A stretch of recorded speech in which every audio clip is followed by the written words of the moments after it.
Hello, we're on chapter 7 of Harry Wong's First Days of School. And today we're going to be talking about how to invite students into your classroom to learn. Now, this is just a concept that, I think we all understand, but it's important. It's one of those that it's just a good reminder. It's one of those things that's good to refresh our memory of and just to try to intentionally live out. So what's the key idea of this chapter? It's an intentionally inviting teacher is an inviting... let me rephrase that. An intentionally inviting teacher in an inviting classroom gives students a sense of purpose and importance. So an inviting teacher is one that invites students into their classroom to learn, to feel important, to feel like they belong there, to feel like there's a reason for them being there. And, as at a Christian school, this actually, to me, seems a bit easier because our students do have a purpose there. We do have a reason that we're there in front of us, and we have a purpose to what we're doing. So I think for us, it might be a little easier. I don't know what you think, but that is one benefit of being able to work here. So here's some important facts. Everyone needs to be welcomed on the first day and every day of the school year. Everyone.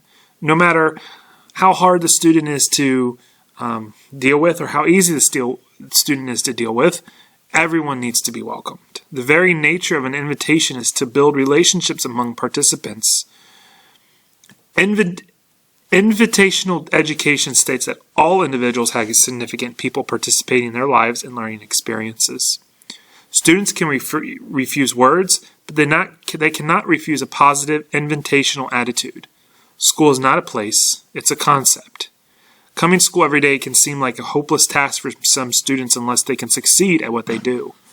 When you apply the power of positive expectations and invitational education, you become a very powerful and effective teacher. And I think another key aspect of this is being able to read your students and see what invites them. I got to share a story with you about a student I had not too long ago. Every day she would sit in my classroom. I can picture her now. She was sitting over there by the wall.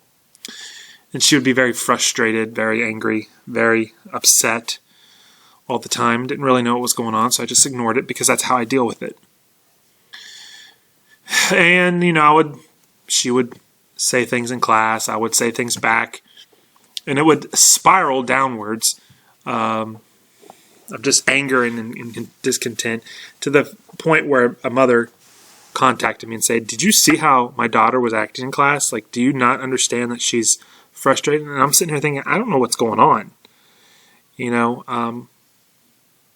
So we had a meeting, and it come to find out, this student had liked me so much and cared about being in my classroom so much. She was upset because I didn't take stock in caring about her, and when she was out sick due to personal reasons, I didn't come up to her and say, "Hey, how are you feeling? How is everything?" I ignored her. She didn't feel invited into my classroom. And to me, how I deal with situations like that is I ignore it. And it's not knowing each other really hurt that relationship there. It made her feel uninvited, which then in turn made her not want to pay attention, made her want to feel a talk back in class, made her act out because she felt like I didn't want her in my room. And it's amazing how and after that talk, it was perfect. She was doing better. Her grades were better. She was doing well because she understood me better. And she understood that I wanted her there. And part of my way of showing that I wanted her there was acting like everything was okay. And so it's a really, really interesting concept of people realizing that if we want them there, they're going to try better. They're going to try harder. They're going to try different ways. So let's do some definitions here. School. It's a concept. It's a concept. It's not a thing. It's a concept wherein students have the opportunity to enhance the quality of their lives guided by hospitable and caring people in a very supportive environment. Inviting. A demonstrated feeling of welcome disseminated through verbal comments, personal behaviors, physical environment, and shared thoughts. Invitational education uses the concepts of being invited or disinvited. Invited, the person who is asked to participate or whose positive behavior is encouraged through compliments. Disinvited, the person who is temporarily disassociated from a group or not complimented for unacceptable actions within the group. So here's the key concepts. There's no greater gift one human being can give to another than the opportunity to learn and grow in a loving and nurturing educational environment. And we have that opportunity here better than some public schools. We can show our kids that we love them in Christ. And that is so powerful. If we can show our students we love them, that we care for them, they're going to want to succeed more for us. They're going to try harder for us. And that's a key. The effective teacher is deliberately inviting.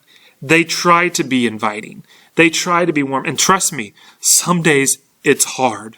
Sometimes you wake up angry. Sometimes you wake up grumpy. Sometimes you wake up sick. And it's hard to be up there in the front with a smiling face saying, hey, welcome. I'm so glad you guys are here. I heard a great analogy. Think about a pilot. We don't get to have off days. We don't get to have days where we're up there, in a bad mood. Think about a pilot. How comforted would you be getting on a plane with a pilot who's standing up there, grumpy, angry, doesn't want you there, saying, welcome, I didn't get much sleep today. I'm exhausted. I don't want to do this today, blah, blah. You wouldn't feel comforted. We're the same way. We have students coming into our classrooms that want to feel like they're important, that they belong there. Okay? So the effective teacher is deliberately inviting. The goal of invitational education is to change students' attitudes, not to your ways of thinking, but towards your way of feeling. There are 4 levels of invitational education: intentionally disinviting, unintentionally inviting, unintentionally disinviting, intentionally inviting. And we want to be in the 4th one. So what's the effective teacher? They have an intentionally inviting personality. They create an inviting classroom environment. They work at being intentionally inviting, and they maintain an inviting attitude. So those are 4 things that I want you to think about as you go through here. So I'm going to ask you some questions, and I just want you to respond. There's some discussion questions here that I want you to listen to, and just think about how you would incorporate them in your classroom, and I'm going to pick some of them for you to respond to. Number 1, what does it mean to invite your students to learn? Number 2, what do you currently do in your classroom to welcome your students? Number 3, what expectations do students bring with them to school? Number 4, what steps can you take to make school more of a concept than simply a place? Number 5, read the descriptions of the 4 levels of invitations on page 66 through 67. Be honest with yourself and decide which level most describes you. If you listed either intentionally disinviting or unintentionally disinviting, what can you do to become more inviting? How does your body language invite or disinvite someone to participate? What are some common body language positions that are perceived as invitational? And why is it a stronger message to be intentionally inviting rather than unintentionally disinviting? Okay? And so those are just some things to think about as you move on in your classroom instruction. It's an amazing concept that knowing how we treat or our attitude can affect learning outcome.